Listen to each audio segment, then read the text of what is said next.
Merci, Monsieur Gosselin. Monsieur Lachaud, pour la France Insoumise.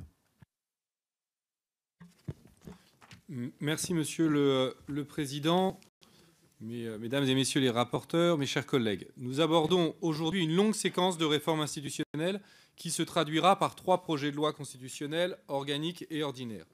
Permettez-moi tout d'abord de vous dire que cela ne semble pas très sérieux d'aborder des sujets d'une si haute importance, d'une telle manière, en catimini au début de l'été, au moment où nos concitoyennes et concitoyens souvent songent au congé et aux vacances pour celles et ceux qui le peuvent.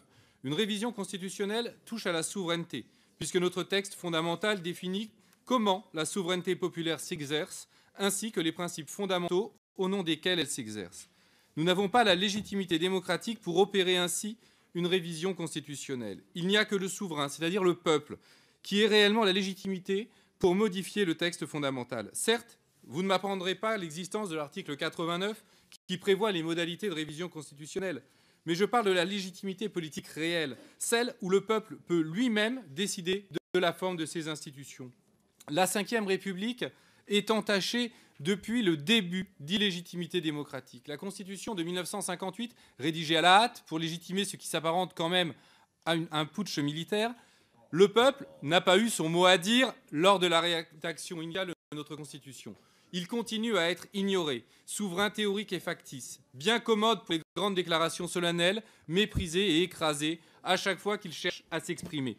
Je rappelle une fois encore la forfaiture et la trahison de la souveraineté populaire qu'a été la ratification du traité de Lisbonne.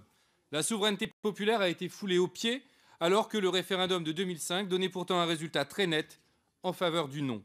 La Ve République organise le coup d'État permanent et ce projet de révision cherche à en renforcer les pires travers. Non, le Parlement ne peut pas légitimement réviser la Constitution après cette trahison. Et comment voulez-vous que les citoyennes et citoyens aient confiance dans leurs institutions alors qu'on leur a jeté à la face que leur vote ne valait rien? Comment osez-vous déplorer l'abstention lors des élections alors qu'il est manifeste que peu importe ce qu'ils votent, les mêmes politiques sont appliquées? La futile promesse du candidat Macron d'un nouveau monde en est la preuve évidente. Son gouvernement applique toutes les vieilles recettes alors que les électrices et les électeurs avaient, trop naïvement peut-être, choisi un candidat qui se prétendait dégagiste de l'ancien monde. Nous avons bien l'ancien monde avec de nouveaux habits, aucun changement réel, la même chose que Sarkozy et Hollande, mais en pire. Notre régime politique a trahi la confiance populaire. Le lundi 4 février 2008 a sonné le glas de l'illusion démocratique de notre Constitution. Il ne s'est trouvé que 20% des parlementaires pour respecter le vote populaire. Le peuple est l'objet de nos savants débats au lieu d'en être le sujet. On parle du peuple, le peuple, lui, n'a rien le droit de dire. Il n'a pas d'initiative, hormis le très encadré article 11 alinéa 3, qui n'a d'ailleurs jamais été mis en pratique. Ce projet de révision ne lui en donne pas davantage. La Constitution de la Ve République institue une monarchie présidentielle davantage qu'une démocratie. Nous sommes quasiment de retour à l'ancien régime où les sujets du bon roi pouvaient bien obéir et payer leurs impôts. Les nouveaux ordres privilégiés, la noblesse, non plus de robes ou d'épées, mais de dividendes ou de riches capitaux, ne paient quasiment plus d'impôts. Le clergé médiatique sermonne à l'envi et déblatère sa vérité révélée sans contestation possible. La presse a oint le candidat Macron de ses faveurs, elle a investi le monarque et légitimé son pouvoir quasi absolu. La seule différence réside dans le fait que nous avons, ô noble fonction, le droit de choisir quel monarque présidentiel nous gouvernera une fois tous les 5 ans. Une fois la présidentielle achevée, le peuple n'a plus aucun mot à dire, personne d'autre. D'ailleurs, nous voyons comment les débats parlementaires sont ici menés le plus vite possible en ayant à supporter les discours de l'opposition parce que le règlement l'impose, mais sans en tenir aucun compte. Oui, la Constitution de 58 nous a fait revenir à l'ancien régime. Nul contre-pouvoir ne peut réellement s'opposer à la volonté du monarque, désormais jupitérien. L'inversion du calendrier électoral produit des assemblées nationales aux ordres qui font plus ou moins bien semblant de remplir son rôle de contre-pouvoir au gouvernement. Mais le pire reste à venir.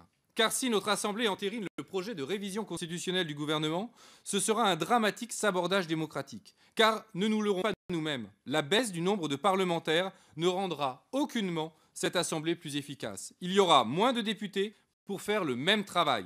Ce qui veut dire moins de missions d'information, moins de commissions d'enquête, moins d'amendements, moins de propositions de loi, moins de présence en circonscription, moins de contrôle, moins de visites d'information.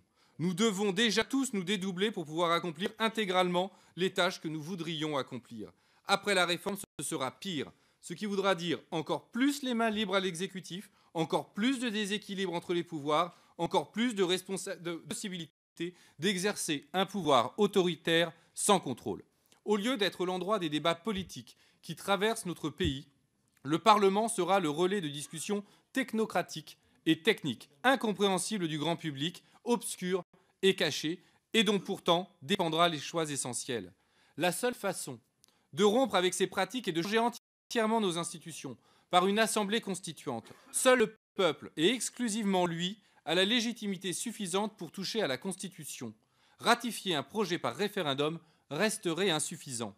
Car c'est le peuple qui fait vivre ces institutions démocratiquement quand il s'en empare et les laisse mourir quand il s'en retire. Le président Macron n'a même pas été élu par la majorité des inscrits sur les listes électorales, même après le vaste chantage organisé pour ne laisser le choix qu'entre n'importe quoi et l'extrême droite. Notre démocratie se meurt par la colère froide de l'abstention. La société est à bout, les gens souffrent, vos réformes leur pourrissent davantage la vie encore, et ils doivent, en plus, subir l'insulte de voir les plus riches encore favorisés, alors qu'eux ne font que trimer. Vous voyez que partout, dans tous les secteurs de la société, les luttes sociales se multiplient. La colère gronde. Parfois, l'une d'entre elles parvient à percer le mur d'indifférence médiatique à la souffrance sociale. Instrumentalisée en exemple, la résolution d'un problème sert de prétexte à ne résoudre aucun autre similaire. Dans les hôpitaux, dans les prisons, dans les universités, dans les transports ferroviaires, dans les tribunaux, dans les usines, dans les ateliers, dans tous les secteurs publics et privés, les gens se demandent comment ils vont encore tenir ce mois-ci et celui d'après. Le jeu auquel vous jouez est très dangereux. On ne contient pas longtemps la colère populaire impunément. On n'inculpe pas au désespoir autant de braves gens sans conséquence. Cette histoire va mal finir, car plus vous appuyez sur le couvercle de la marmite, plus la pression monte, plus forte sera la déflagration quand il se soulèvera enfin. Croyez-vous sérieusement que vous sauverez notre démocratie si mal en point, en empêchant davantage le peuple d'exercer sa souveraineté? Il faut trouver une issue positive, pacifique, démocratique, joyeuse à l'immense problème qui est face à nous. Le peuple français est hautement politique. Nos concitoyennes et concitoyens sont parfaitement capables de saisir les enjeux et prendre des décisions judicieuses. C'est au peuple de se charger de l'écriture de son texte fondamental, en réécrivant une nouvelle constitution pour une 6e République par une nouvelle Assemblée constituante dédiée. Le peuple aurait l'occasion de se refonder lui-même comme sujet politique, comme auteur du régime qui se gouverne. Revenons aux fondamentaux du contrat social de Rousseau. Le contrat social qui fait sortir du régime tyrannique fait que celui qui édicte la loi est le même que celui qui obéit. Le gouvernant est le gouverné, le souverain est le peuple. Même si la monarchique Constitution de 58 le rappelle dans son article 2, son principe est le gouvernement du peuple, par le peuple et pour le peuple. Gouvernement du peuple, on voit bien, par le peuple et pour le peuple, c'est beaucoup moins flagrant. Il faut rétablir la souveraineté populaire dans un grand moment démocratique où l'ensemble du peuple est sollicité par les débats essentiels, où les enjeux sont exposés publiquement et débattus, où les foyers débattent et discutent, où la politique est vivante et irrigue les places publiques, où l'Assemblée n'est pas le lieu confiné et caché des débats, mais le réceptacle et le lieu d'expression de ce que le peuple délibère. Au lieu de ça, dans la chaleur écrasante du milieu de juillet, des députés seuls dans leur hémicycle vont modifier la règle fondamentale. Aucun débat populaire n'aura lieu. Le calendrier a à peine permis aux députés et à leurs équipes de préparer leurs amendements. Nous avons travaillé, par exemple, en à peine 3 semaines sur une charte du numérique que nous proposons sous forme d'amendement.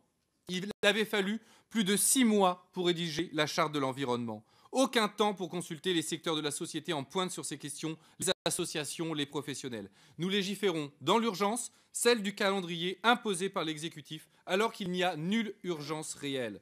Il faut en moyenne 2 ans pour une constituante. Donnons-nous le temps et que le peuple se saisisse de ce texte. Aussi, le groupe de la France Insoumise s'oppose fermement et résolument à ce projet de révision constitutionnelle. Nous avons proposé des amendements dans l'idée de parer au pire et de proposer des axes qu'il faudrait mettre en débat. Mais la totalité de la méthode est mauvaise. Nous proposons d'ailleurs un amendement pour une assemblée constituante, pour une constitution du peuple, pour une 6e République. Je vous remercie.